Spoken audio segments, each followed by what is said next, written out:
Welcome, ladies and gentlemen, to Truth on the Tracks. I'm Brandon Turbeville, your host. Tonight is March the 23rd, 2015, and the show is being recorded on March the 22nd, 2015. So bear that in mind as you pay attention to what we're going to be talking about tonight. Things can change rapidly over a few days or so in terms of real time, in terms of events that we're going to be talking about. So we're going to talk about a number of different issues tonight. We're going to talk about Iran. We're going to talk about Syria, Iraq, of course. We'll try to get into Russia. We'll try to get into the idea that Obama is attempting to mandate voting now. He's mandated private insurance, and now he's going to mandate voting. Mandatory voting as well. I guess we'll be seeing mandatory civil service and mandatory vaccines coming very soon. In fact, we'll try to touch on that as well. Got a lot of stuff to talk about tonight, and of course, we are going to try to get into a number of other issues if we have time. Now, for those of you who are just joining us tonight for the first time, I'd like to remind you that you can catch Truth on the Tracks every Monday night and Friday night at 9 p.m. Eastern Standard Time here on ucy.tv. You can access the show's personal webpage at ucy.tv/TT for Truth on the Tracks. And on that page, you'll find the archive versions of this show. You'll find the links to my more recent articles posted up there on the left-hand side. You'll find the chat room available and, of course, the live stream. And if you're interested in finding my work as it comes out, then there's a number of different websites you can go to see that work, and it is activistpost.com where most of my work is posted. And you can also go to naturalblaze.com. You can go to theantimedia.org here in the future, and you'll see some articles that post up there as well. Now, if you're interested in my work specifically, then I would remind you to go to brandonturbeville.com, and that is the website where I repost all of my articles, all of the YouTube videos, all of the archives, of the interviews, all that kind of stuff is posted up at brandonturbeville.com, as well as the books. If you're interested in the books, they are available there, 6 books. You click on the books tab, you can see how to buy them easily. And, of course, the events page that is located there as well. I'll go ahead and tell you right now, we plan a lot of updates. We plan to revamp the website at some point in the future, and of course, at some point, it would be great to have the opportunity and the time to be able to put these some more books together, because the material is there. I should say the material is there, but I unfortunately do not have the time with the events that are transpiring, with so many other things that are going on, that I don't have the time to sit down and put these books out. But we hope to be able to do that in the near future. Hope to be able to get a little more organized and get these things out there. So bear that in mind as we move forward. And you can expect some positive changes coming, some more improvements, I guess we should say, upgrades.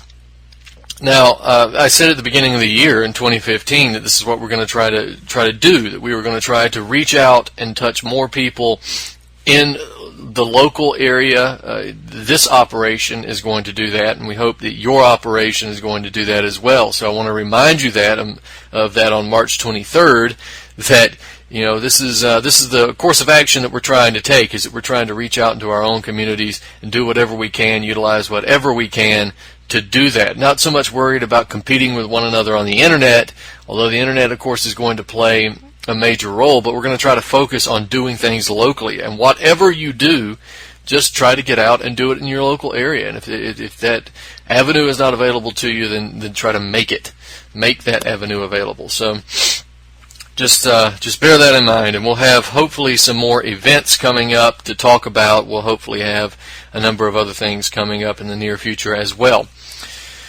So let's move on into the information. I want to bring something up that's taking place in North Carolina right now. There's apparently a bill entitled SB 346 that is attempting to remove religious exemptions for vaccines. So in the case of many of these, most states actually have religious exemptions and philosophical exemptions. Most states have removed philosophical exemptions, but religious exemptions are still there. So they're attempting to remove the religious exemptions, and that will be your last legal method of resistance. Now, first of all, let me point out, if the government tells you that you have to give your child a vaccine, you tell the government to shove it.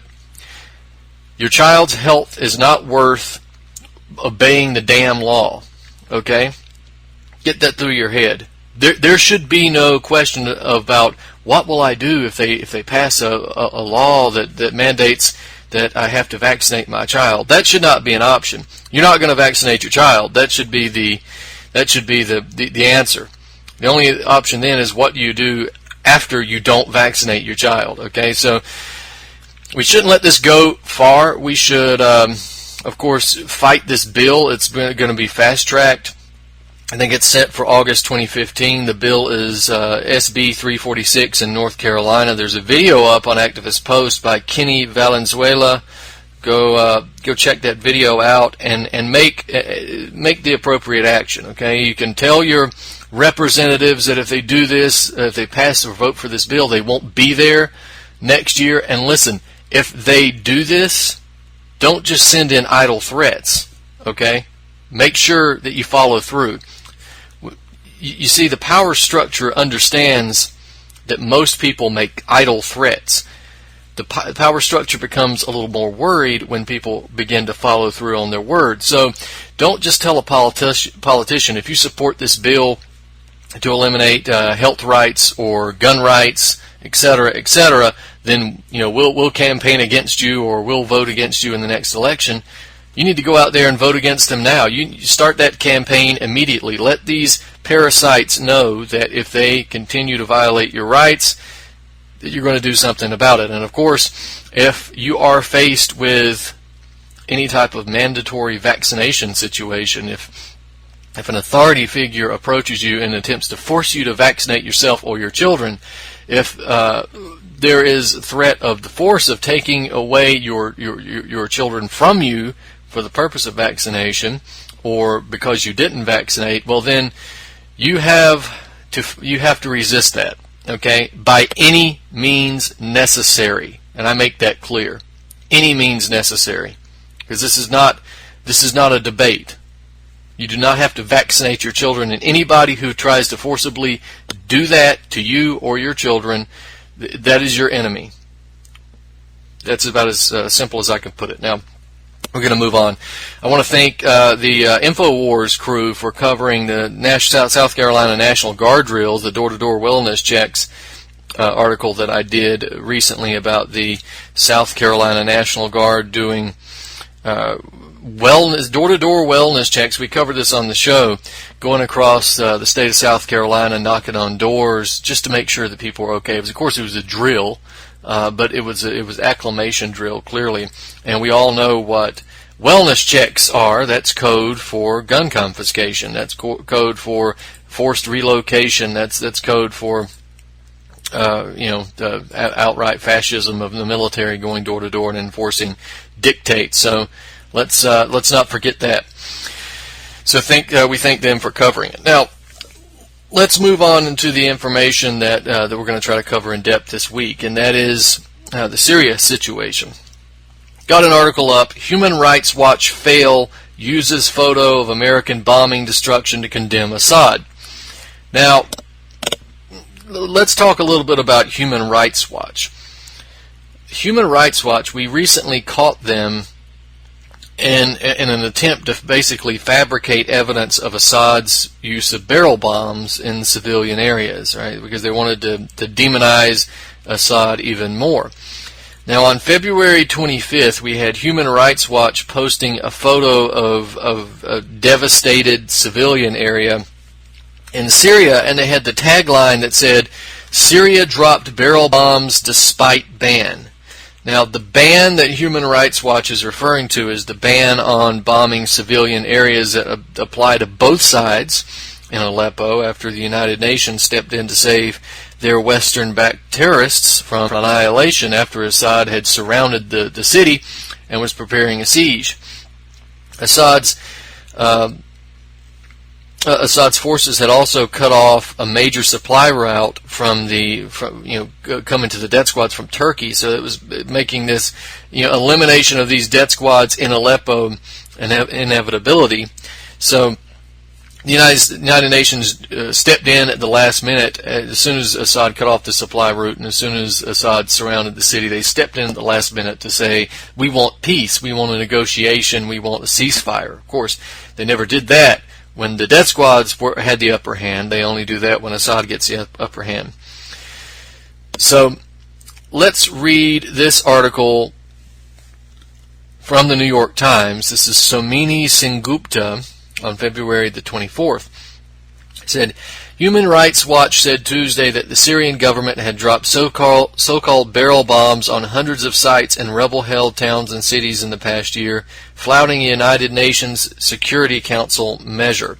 In a report released Tuesday, the group said it relied on satellite images, photos, and videos and witness statements to conclude that the Syrian government had bombarded at least 450 sites in and around the southern town of Dara and at least 1,000 sites in Aleppo in the north.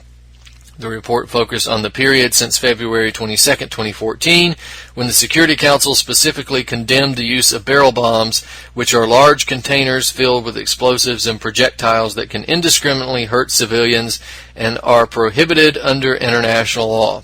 Well, those chemical weapons that the death squads used, and the United Nations doesn't seem very interested in the death squads using chemical weapons. So's the wholesale slaughter of innocent civilians. I don't see the United Nations too interested in stopping the death squads from doing that. Assad denies, by the way, that they're using barrel bombs, and I think they're using barrel bombs, but this is an attempt to kill death squad fighters, and generally they're dropped on areas that are wholly controlled by the death squad fighters. It's not something that's generally dropped into civilian areas.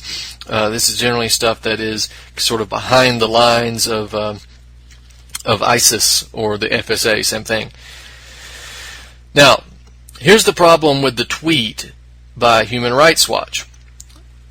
The photograph that the organization provided was not Aleppo. The damage, in fact, the damage that had been shown in that photograph was not damage that was perpetrated by the Syrian military. It was damage that was created and put there by the United States. The photo was actually a picture of Kobane, also known as Ain al-Arab, right? That's actually the Syrian name. The Arabic name, Kobane, is a Kurdish name.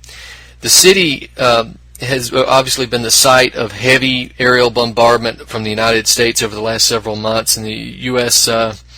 Has been engaged in death squad herding there. They've been engaged in geographical reformation of the territory of Syria and Iraq. But if you look at these tweets, which I've got embedded in my article, you'll see the picture. It's obviously at the same place. And the Human Rights Watch tweet says Syria dropped barrel bombs despite ban, indicating this is Aleppo. Again, this is not Aleppo, and it wasn't done by the Syrian government. It was Kobane, and it was done by the United States. So apparently Human Rights Watch is content to use the destruction of the city as a reason to condemn Assad, and obviously to continue to promote the cause for U.S. military action in Syria.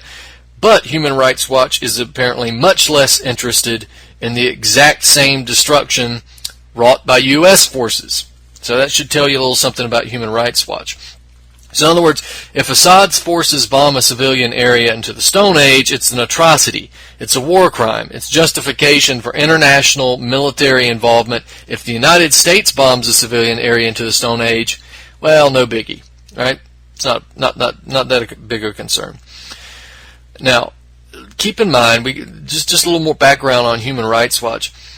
Human Rights Watch is partially funded by George Soros. Right, and it has repeatedly shilled for NATO and America's imperialism, particularly in Syria.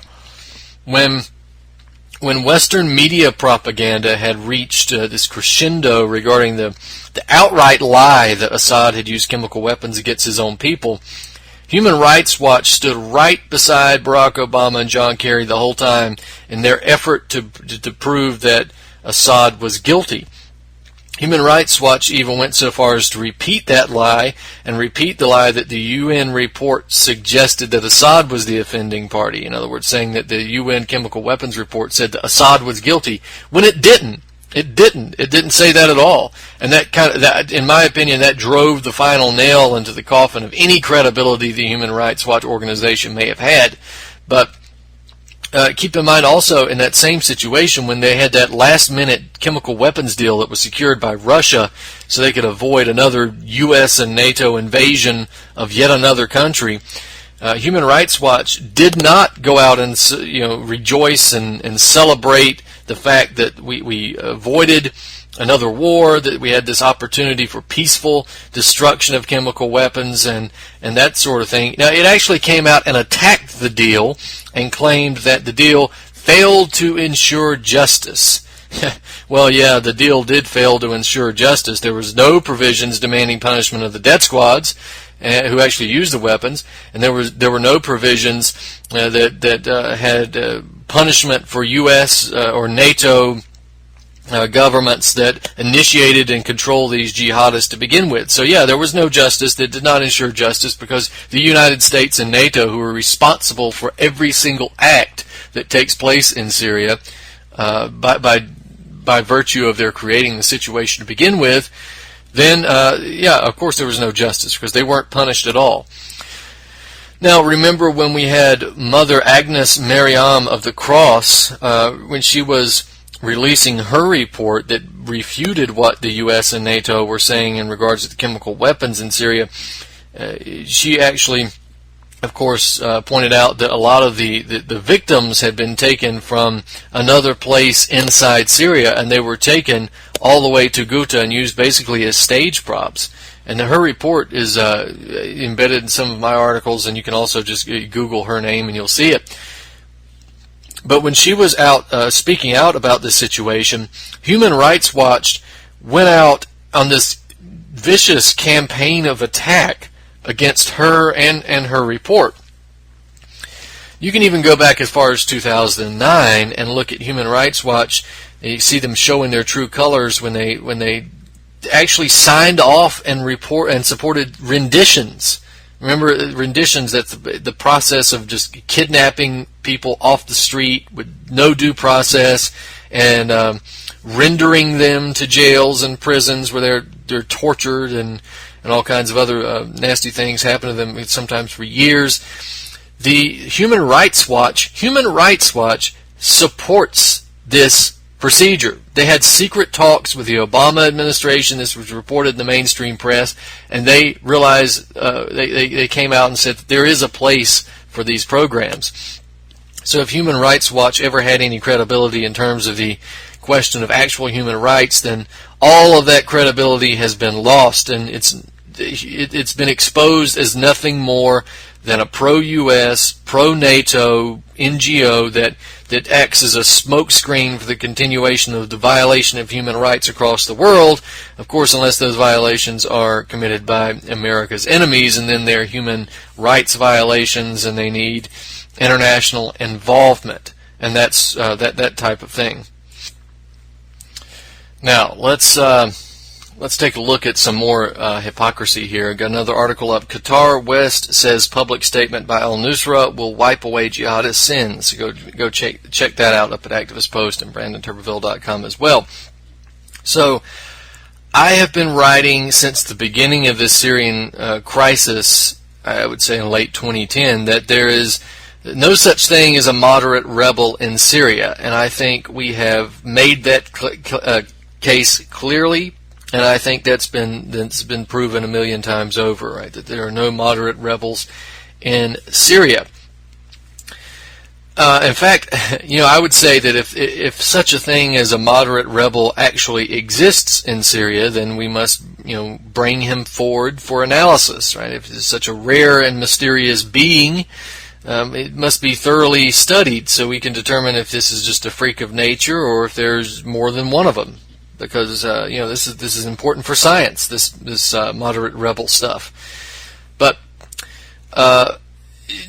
apparently, according to the mainstream media, I don't understand how the process takes place in which a person becomes a rebel, or especially a moderate rebel. And that question, thankfully, has been answered by the Obama White House and the mainstream media organizations that work as domestic propaganda outlets, because the process, according to them, by which one becomes a moderate rebel versus a radical jihadist is not from the common sense messages of radical clerics, or because one of these guys are taking a stance against their totalitarian government, like we're being told.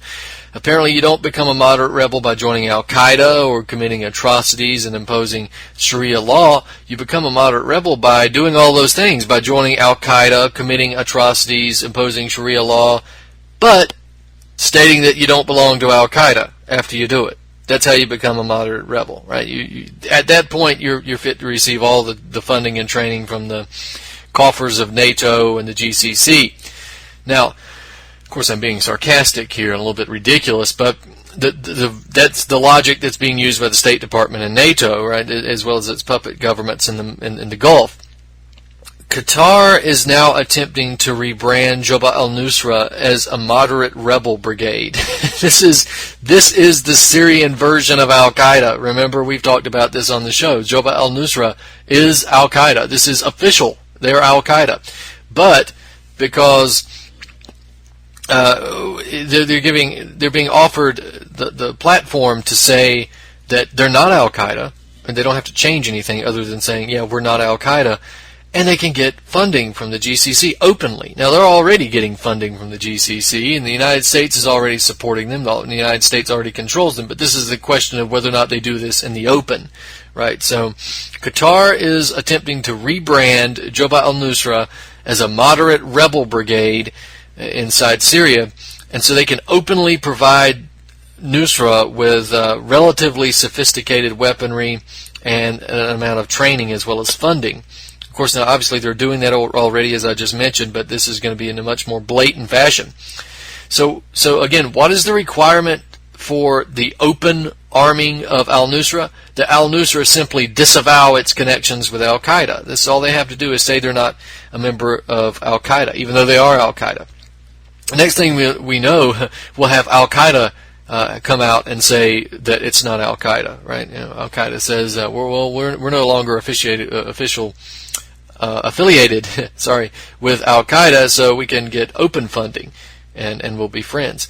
So the suggestion that al-Nusra is a separate organization to begin with, that's a fraud. That's absolute falsehood. Again, al-Nusra is the Syrian branch of Al-Qaeda in the same way Al-Qaeda in Iraq was the Iraqi branch of Al-Qaeda. The CFR, their news organization, Foreign Policy, was actually forced to admit that al-Nusra is Al-Qaeda in Syria, and you can go Google that to see that. There are a few establishment critics of the plan. We had the Sufan Group, that's a global security NGO. This is what they had to say. It says, an al-Nusra removed from Al-Qaeda on paper wouldn't mean an anti-Al-Qaeda al-Nusra at heart. The history of attempts to turn extremist groups into non-extremist, well-behaved proxies is riddled with failures and devastating blowbacks. Al-Nusra was formed to spread bin Ladenism into Syria, and its members are true adherents of that ideology. End quote. Yeah, blowbacks. That's the only thing. Whenever you hear blowback, you can translate that to be a cover-up, because blowback is it's at best it's a tepid criticism that goes nowhere. It essentially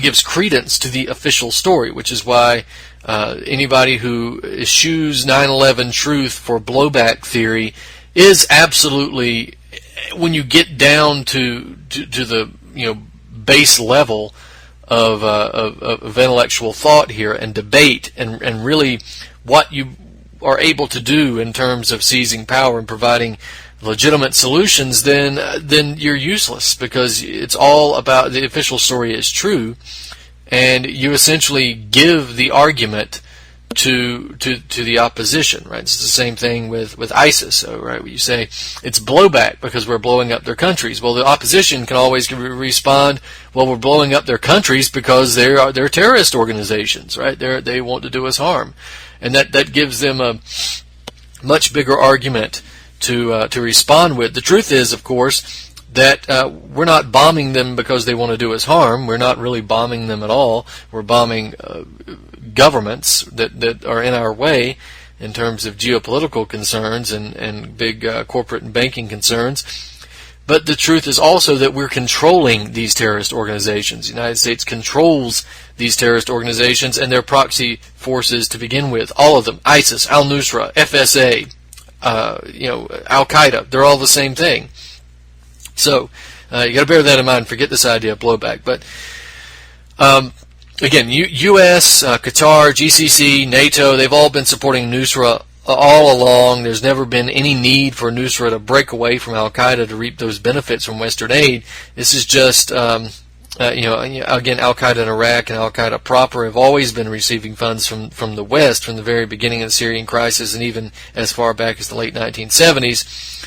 But what's funny, this is just an open PR kind of thing, but al-Nusra has even refused to do that, right? The AFP reports that Al-Qaeda's Syrian affiliate Al-Nusra Front on Monday reaffirmed its allegiance to the global extremist network and denied any plan to break away and become a more internationally acceptable rebel force.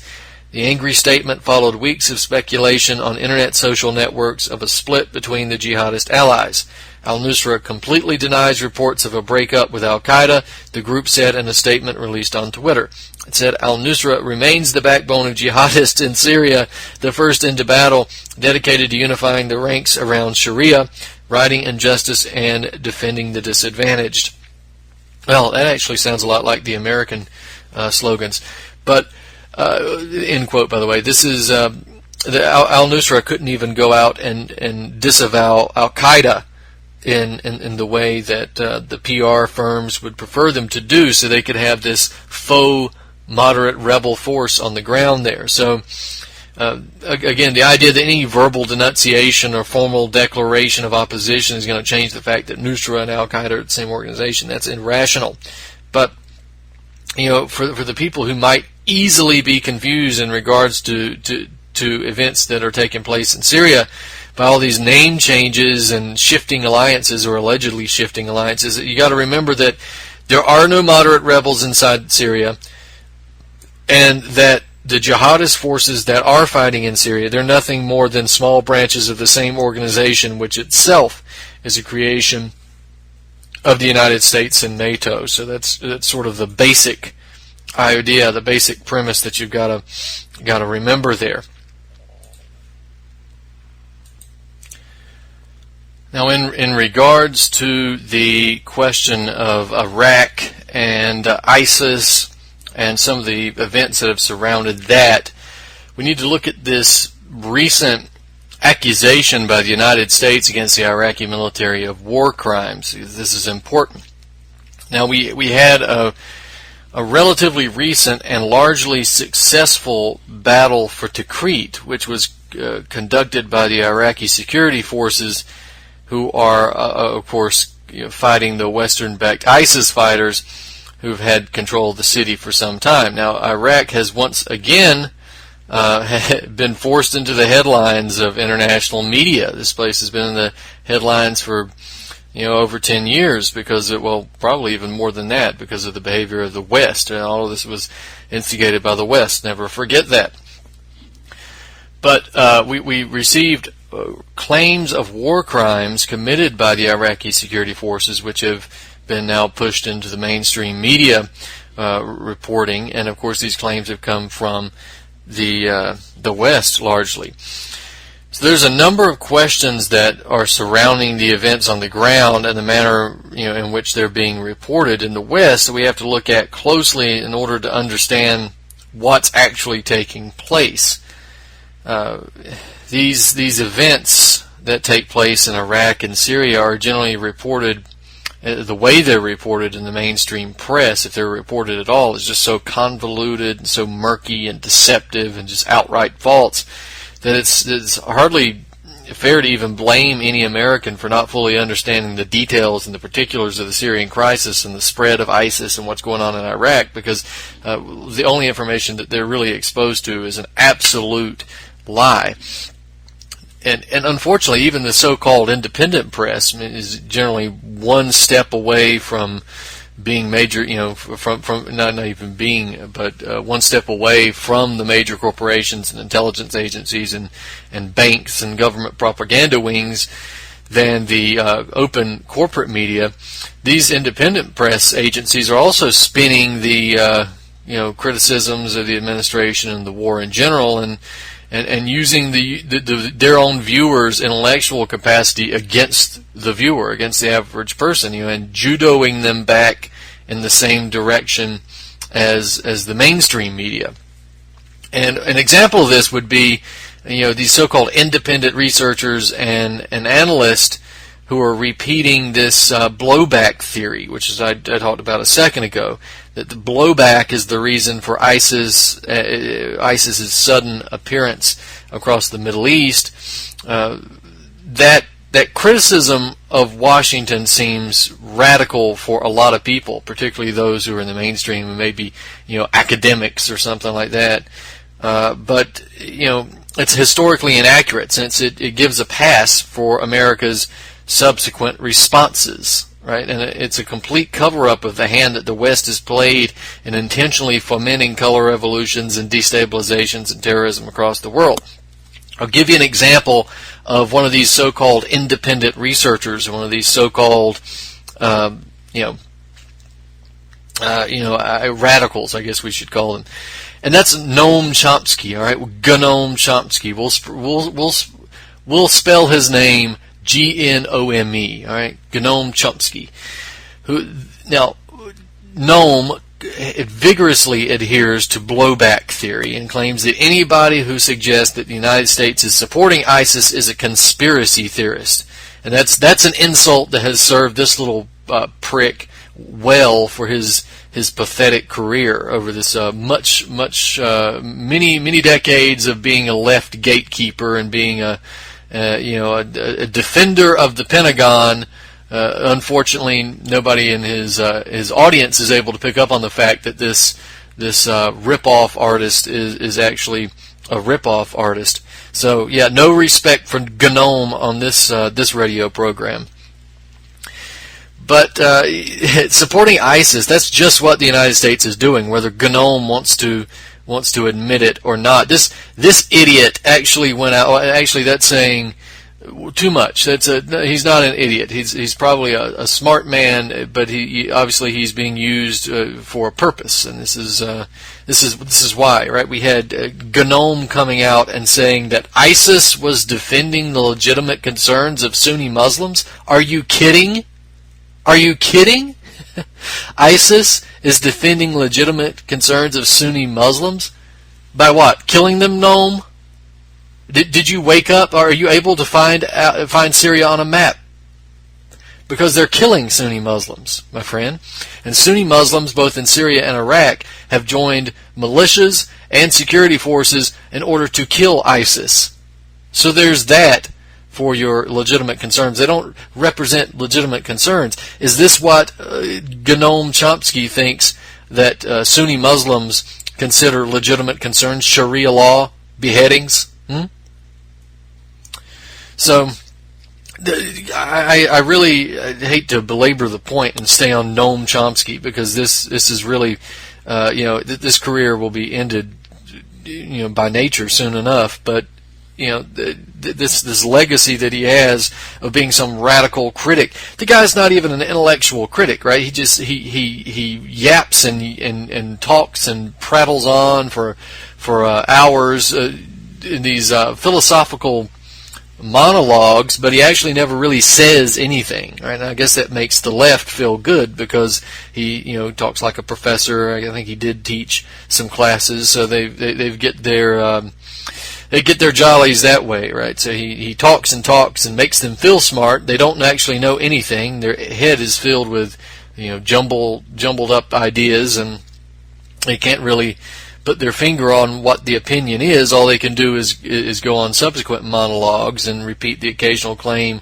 of Gnome. So if you're a follower of Gnome, you should stop it. You should look at Gnome's history, right? Noam Chomsky has constantly acted as a left gatekeeper for the Pentagon, for even the neocons, the humanitarian bombers, the responsibility to protect crowd. He's fought against 9/11 truth, tooth and nail. Anybody that doesn't agree with his typical Ford Foundation funded, Amy Goodman-ish,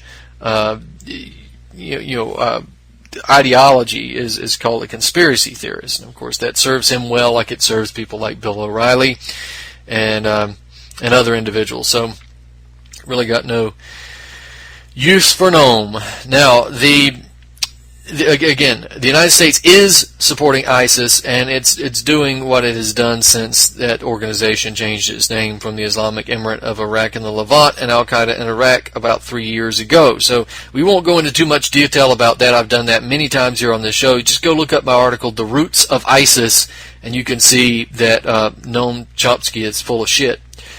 The Iraqi success in Tikrit, by the way.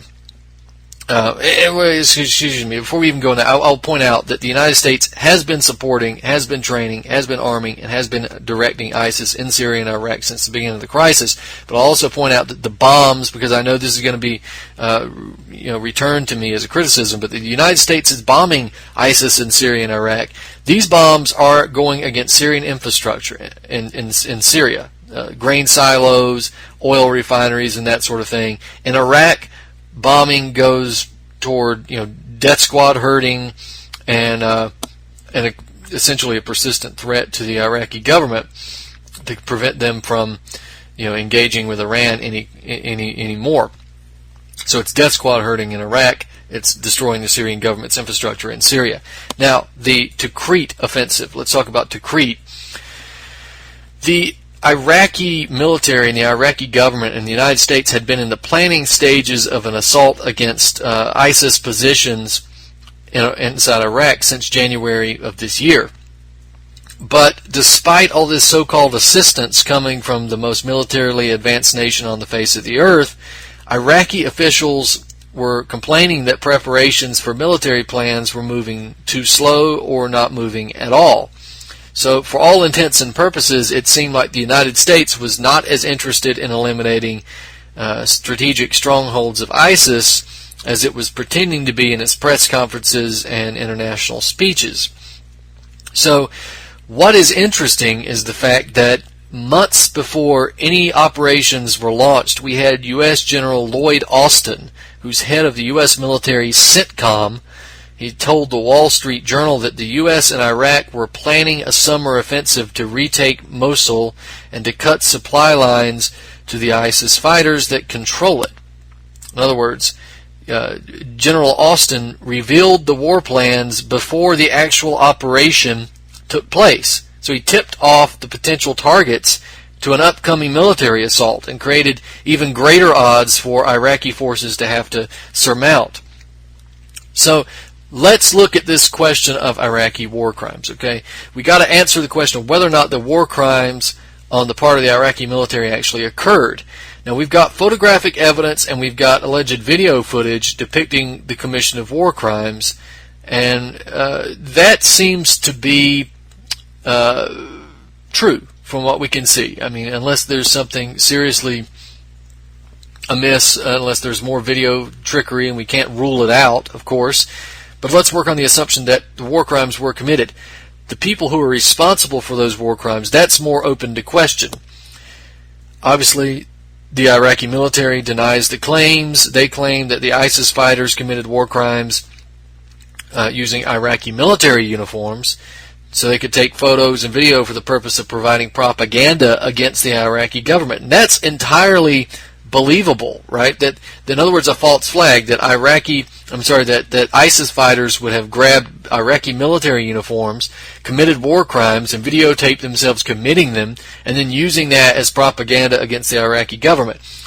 The Iraqi government says that the photos and videos were obviously a type of false flag that they were aimed at representing the security forces as horrendous and presumably sectarian. As the Iraqi security force spokesman stated, Iraqi military uniforms can be purchased at shops all across the country by civilians. So it's, even in war-torn Iraq, particularly if your organization is being backed by the most powerful nations on earth, like ISIS is, then access to military uniforms is, a fairly easy accomplishment, especially if they're being sold in shops. You've got access to these military uniforms, so it's not just because they had the uniforms doesn't mean that that's necessarily an indication that it was the Iraqi government. Now, considering the propaganda attempts made by ISIS with this with the assistance of U.S. and NATO, it may very well be the case that these photos in general may be staged, or at the very least that the individuals in the photos don't belong to the Iraqi military, but they belong to outside forces, whether it's ISIS or NATO. Now, this is not to say that the Iraqi military is incapable of committing war crimes. I think they can, obviously. This is not to say that they didn't commit war crimes in this instance, but it is to say that the possibility that these photos were staged certainly exists, and given NATO's past history, these odds are pretty high, and they're high enough to warrant an investigation into the possibility that the photos were a ploy to discredit and weaken the Iraqi military. Now, the timing of the war crimes photos and reports come as the U.S. dropped support for Iraqi security forces fighting ISIS, and this is very important. These photos and alleged videos come out at a time which the United States is clearly wary of an Iraqi government that is willing to cooperate with the Iranians on any level, and the revelation of the reports of the Iraqi military war crimes is very convenient, to say the least. This is because the reports will then provide plausible justification on the part of the United States to remove certain amounts of funding for the Iraqi security forces, as well as removing some needed arms and equipment. Now, it's obvious that the U.S. would prefer its own puppet regime in Iraq. In the absence of a total puppet regime, though, the United States and NATO will, without a doubt, settle for ISIS terrorist proxies, who wrest control of the country. The entire idea behind ISIS in Iraq was not only to provide a forward operating base for heavier warfare inside Syria, but also to destabilize the Maliki government, since Maliki was in favor of closer ties with Iran. Now, this is the reason that the U.S. and NATO wants to see ISIS continue its march across Iraq, right? This is minus a march across strategic oil fields controlled by Western oil companies, of course. But ISIS can be used as a tool to keep Iraq weak and pliable, and to physically remove any government that exists in Baghdad that might resist the Anglo-American dictates. So even the Iraqi government recognizes this threat, whether Western audiences are too thick to understand it or not. In February of this year, Iraqi lawmaker Nala al-Hababi stated that the United States' purpose was to draw out the Iraqi ISIS conflict for as long as possible. This is what Hababi stated. Quote, "The international coalition is not serious about airstrikes on ISIL terrorists and is even seeking to take out the popular voluntary forces from the battlefield against the Takfiris, so that the problem with ISIL remains unsolved in the near future. The ISIL terrorists are still receiving aids from unidentified fighters and fighter jets in Iraq and Syria." Obviously, okay, end quote. But the United States and NATO have long been documented creators and directors and facilitators of ISIS in Syria and Iraq. And again, go look at my article, The Roots of ISIS.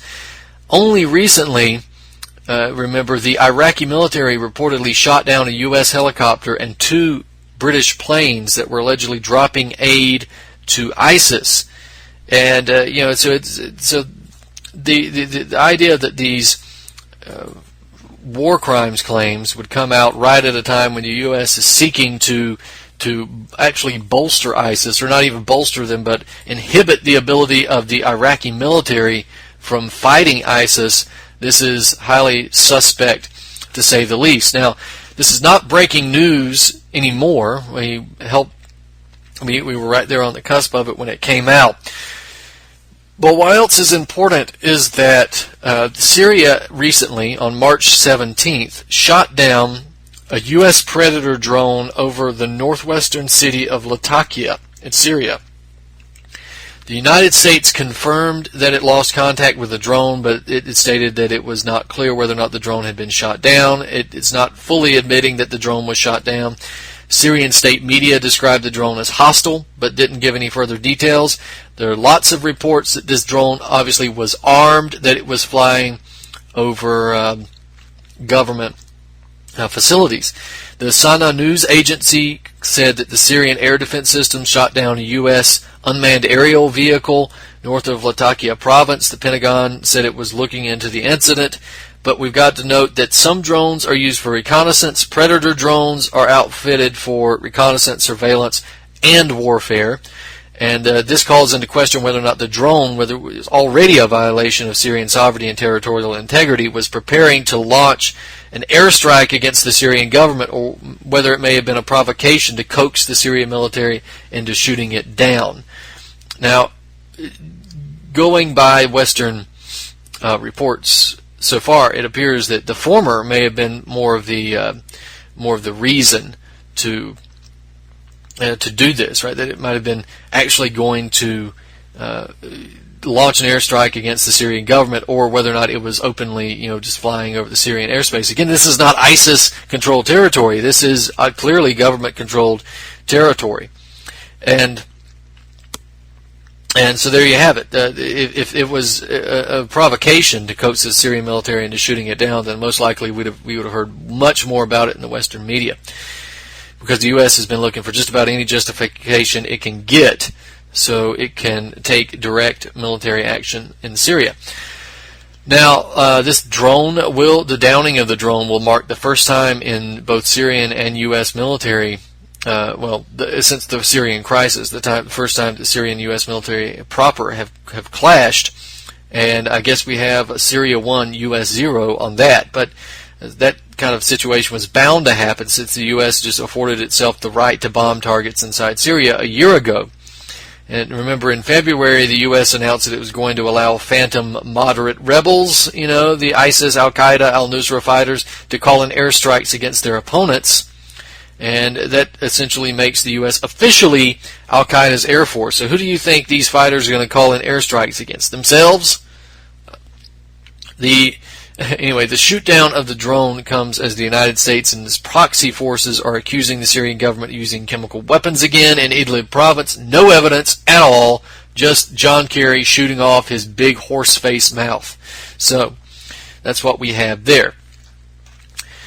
Speaking of John Kerry, I think we should address this, and we're going to run out of time before I get to everything that I wanted to get to, unfortunately. But I want to address the terrible reporting of the mainstream and, unfortunately, the alternative media regarding John Kerry and his statement.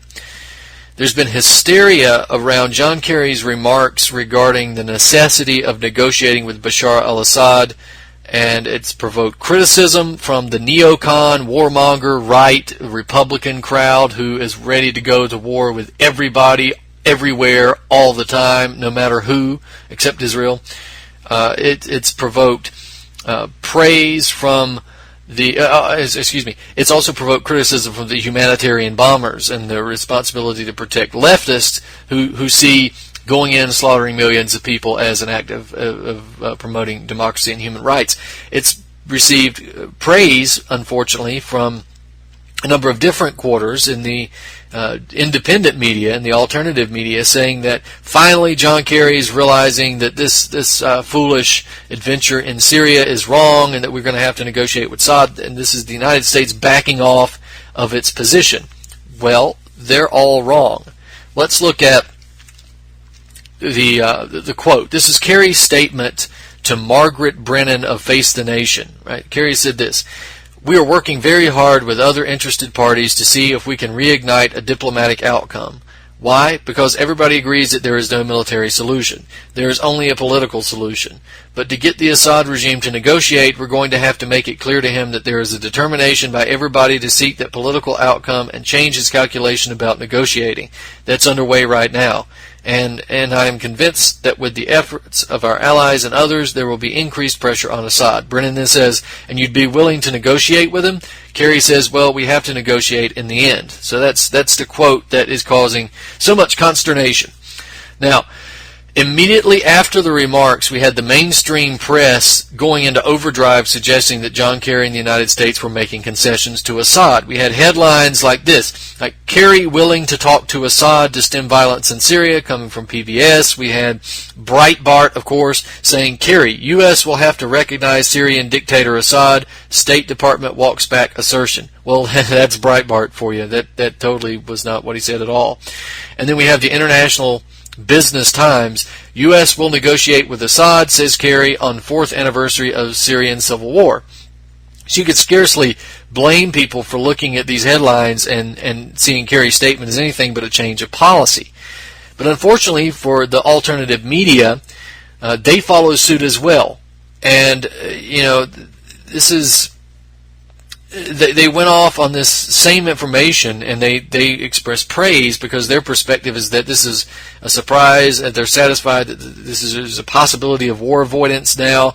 But all you got to do is read Kerry's statement a little bit further, and you see that this is not war avoidance. And this is particularly why you don't read a headline and then judge an entire article or entire issue based on a headline that you read on Facebook. So stop doing that. You're doing yourself a disservice, and you're doing a disservice to your readers if that's what you're doing.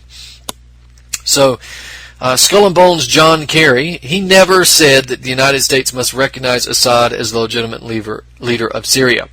He did not suggest that the U.S. is backing away on their strategy of destabilization or proxy invasion. What Kerry said was what Kerry has been saying all along, and that is that Assad must go.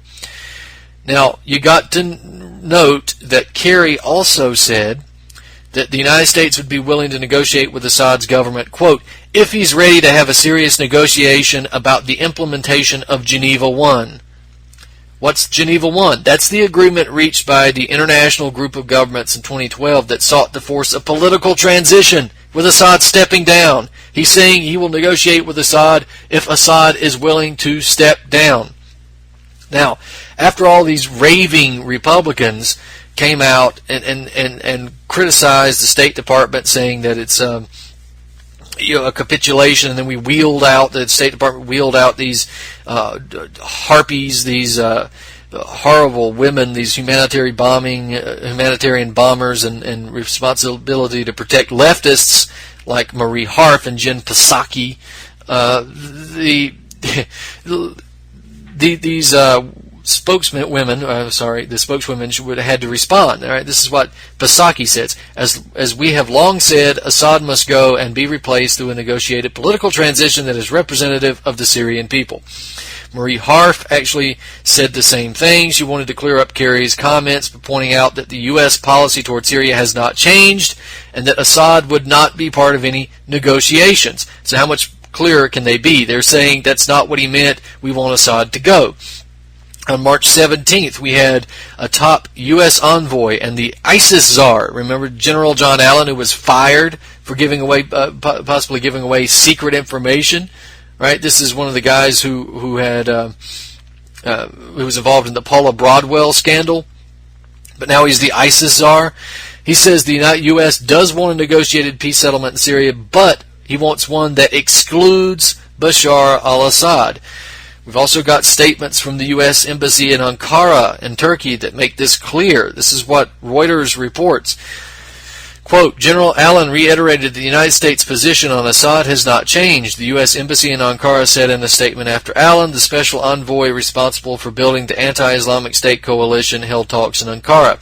The United States believes that he has lost all legitimacy to government, that conditions in Syria under his rule have led to the rise of ISIL and other terrorist groups, and that we continue to seek a negotiated political outcome to the Syrian conflict that does not in the end include Assad.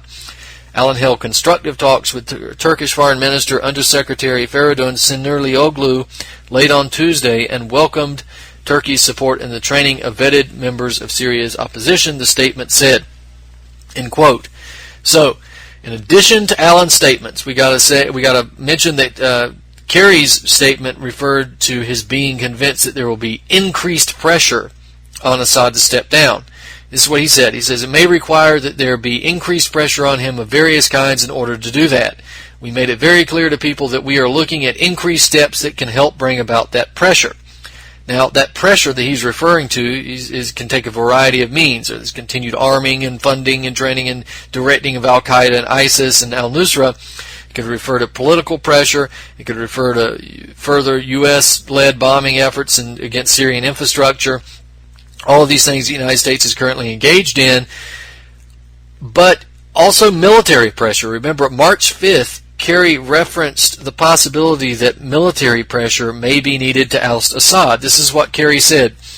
Ultimately, a combination of diplomacy and pressure will be needed to bring about a political transition. Military pressure particularly may be necessary given President Assad's reluctance to negotiate seriously. He's lost any semblance of legitimacy, but we have no higher priority than disrupting and defeating Daesh and other terror networks. So, he made those statements in Saudi Arabia's Riyadh Air Base at a meeting with the Gulf foreign ministers.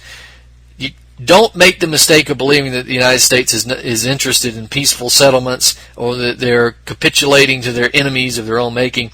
John Kerry's statements are not legitimizing Assad. They are not legitimizing him as the rightful Syrian leader, and they are not an overture for peace. They are an affirmation of the West attack on Syria and Assad, and it's a statement that, if nothing else, reaffirms the stance that the U.S. and NATO have had since the beginning of the crisis, which is that Assad must go, and that military pressure, military force is on the table. This is the opposite of what, unfortunately, the alternative media has presented this as being. This is war talk, not peace talk. Ladies and gentlemen, I wish we could get to the other topics that I wanted to touch on, the mandatory voting, and we had some more stuff with Putin and Iran, but we'll get to that next week. So stay with us. Come back next week. This is Truth on the Tracks. I'm Brandon Turbeville. We'll see you next week.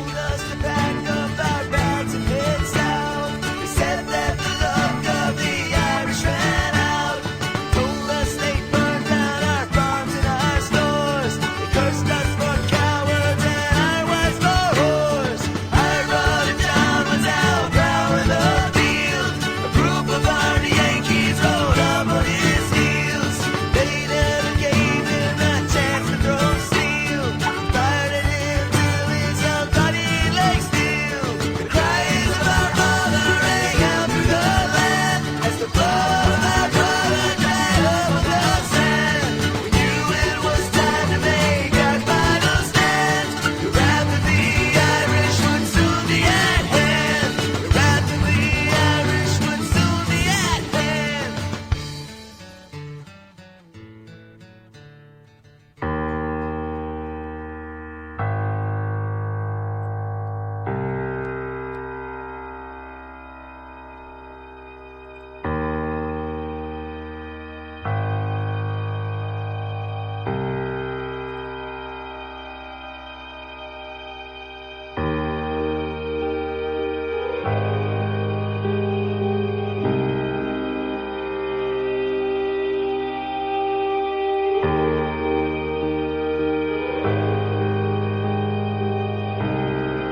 the Anti-Media Radio. Your host Nick Burnby here on UCY.tv.